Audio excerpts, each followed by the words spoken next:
So some guys say that they just don't like responsive desire. They just wish that it was different, and that women had spontaneous desire again, like they did in the honeymoon stage or when they were younger.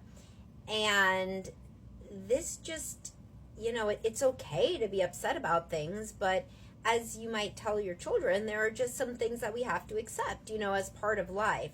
So, for example, let's say that your wife likes to go out with you for walks, which is a common way that couples bond in my practice, right? But let's say that you just got off a work call, right? So for the first few minutes of the walk, you still had to field some emails about that on your phone because it was an important call.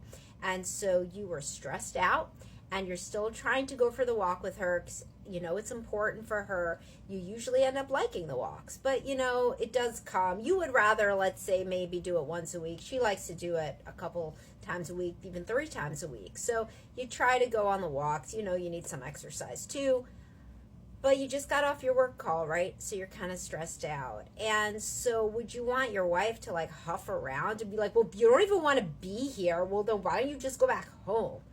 No, that would be childlike, right?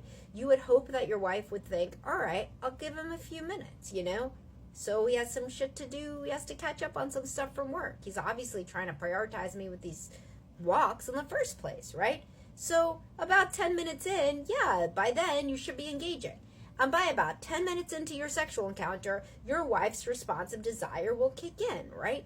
But if you're expecting her to just be on like that, it would be like asking you to be, oh, yay, we're ready to take a walk. I can't wait to take a walk. But you're taking the walk. And by 10 minutes into it, you are happy to be on the walk, right?